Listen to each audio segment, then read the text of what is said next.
The world is changing. Studying hard does not mean you're gonna be rich, and Mr. Beast just does weird stuff from the start, is becoming one of the richest YouTubers now. Billionaire YouTuber.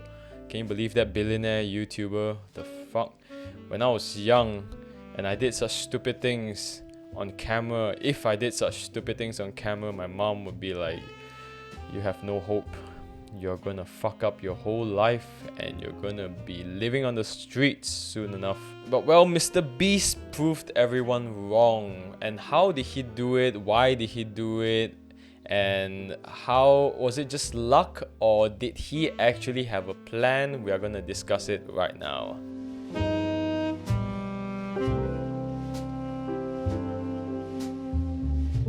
Yeah, it took me a long time to actually want to do this video about talking about Mr. Beast, or just using the word Mr. Beast so that my video can become, get at least like 1,000+ views.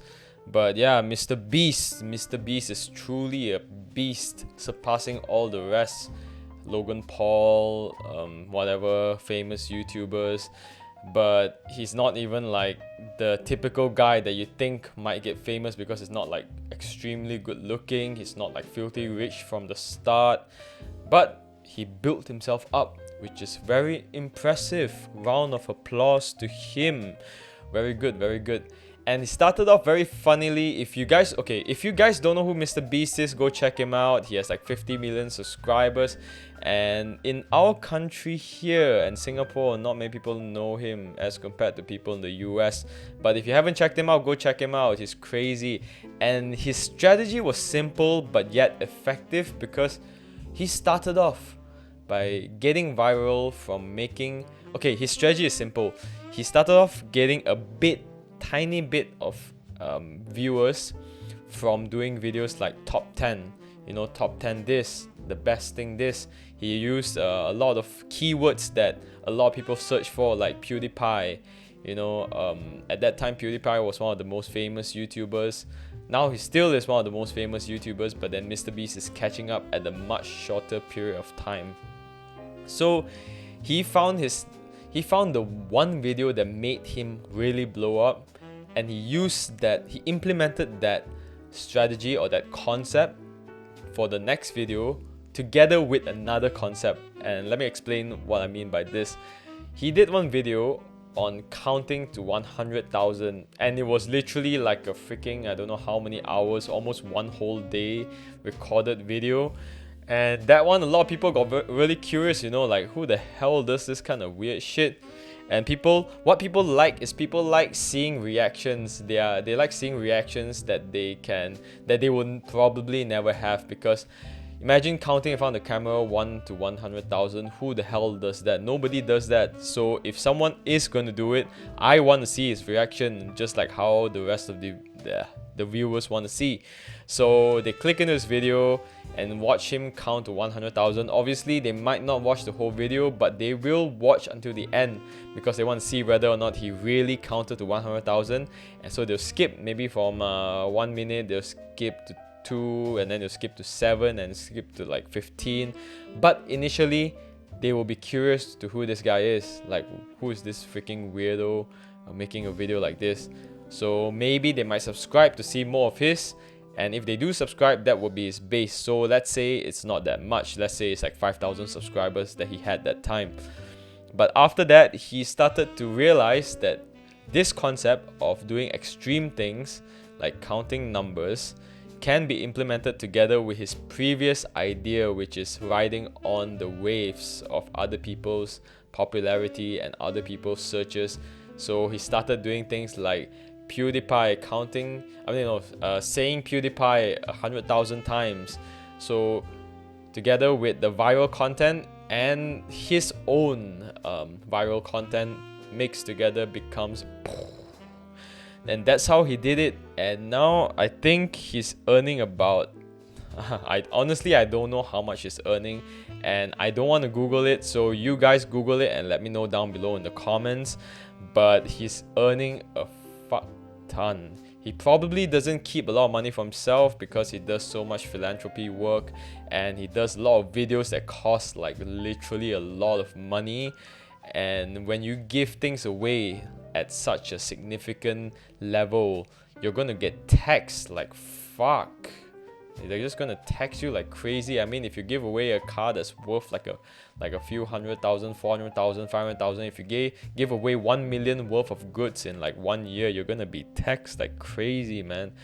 But anyway, back to the topic. He did that for a start, and then when he blew up, he used his money that he earned from YouTube ad revenue to reinvest into his business and into making more and more of this crazy sick ass content which everyone loves, and all his videos is like above 10 million for some reason. And that some reason is not actually like something that we all don't know. We all know why there's so many views, because he knows how to catch your attention. He has this innate ability of being a producer, thinker, critical thinker, and not much of an actor, but he is pretty good at being in front of the camera as well. He's not the best, but I would say his content is the best. And that's why even if his videos are shot at the low resolution state, I believe that his viewers will still come back to watch it, and it will still be the same amount of viewers, honestly. And his mentality of like never giving up, keep grinding and grinding, is really, really something that I really respect. I respect it so much, because not many people out there have this kind of mentality because of the uncertainty. Like, imagine if you're posting out videos and you're getting like 80 views or like 50 views or like 10 views every time you post a video. You'd be like, yeah, this is gonna be far-fetched for me to think that I would ever get 100,000 subscribers. But he kept hustling, he kept going on and on until he hit the G spot, the sweet spot. I'll say the sweet spot. All you need is that one sweet spot, like what Mark Cuban said. You can fail as many times as you want, you just need that one single success. And then everyone will call you an overnight success. It's that simple, guys. Yes, I said it before, don't do the same thing over and over again and expect a different result. But you have to continue the grind. You have to continue the grind. You need to adapt, but continue the grind. Don't give up. Don't be like, fuck YouTube, it's not for me. Too many Asians, especially in Malaysia and Singapore, they don't want to get on YouTube because they feel like, YouTube is not the niche. YouTube is not the market in these countries. It's only a market in US and all that. But, you gotta open the market up. You gotta ice break that shit. You gotta ice break it. And for us as new YouTubers, we gotta learn how to ride on trends, because studying and all is good. I would say it's really good for the community, for people to be of different specialties, like doctors, lawyers and all. It's really good, but depending on your own mindset, because some people are just not meant to be in that position. You can't force your kid, hey, go and study to be a lawyer, and the kid doesn't like it. For me, I went into psychology, and honestly, I didn't quite like it at that time. I enjoyed studying about it, but I don't think it's necessary to pay like few 100,000 to study it.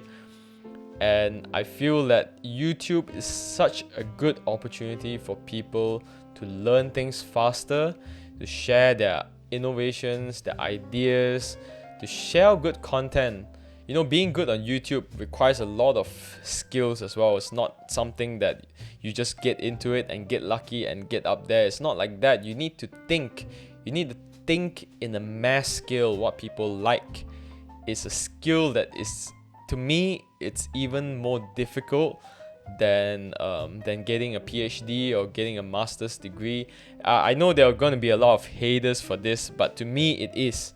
Because at this era, at this time that we live in, YouTube is the way to get your content out, to get information out. There's a lot of people talking shit, but still, the ones that are at the 1% up there, they're not like dumb, They know that they're doing stupid things for a reason, because it entertains you and it gets them a shit ton of money. And it takes a lot of progress as well. It's not like, oh, I want to go in and like, I really respect Mr. Beast for using this idea where he started gaming first, doing what he likes, and then he took it more seriously and said like, fuck it, you know what, I'm going to try something to mix it up a notch, test here and there. Like I said in my video talking about you starting a YouTube channel, you can mix around for a start, but then later on you want to niche it down. So that's what he did for a start. He was like pretty random, doing a couple of things, doing weird things, try to ride on trends, get a few base subscribers, and that's what he did.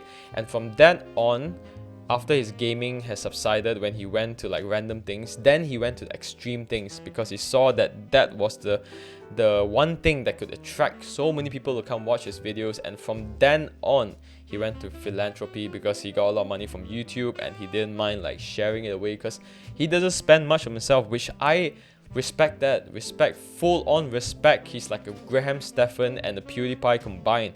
He's like the kind that doesn't want to spend money on himself, but he does not have a limit to how much he wants to give to other people, you know, and I really like that.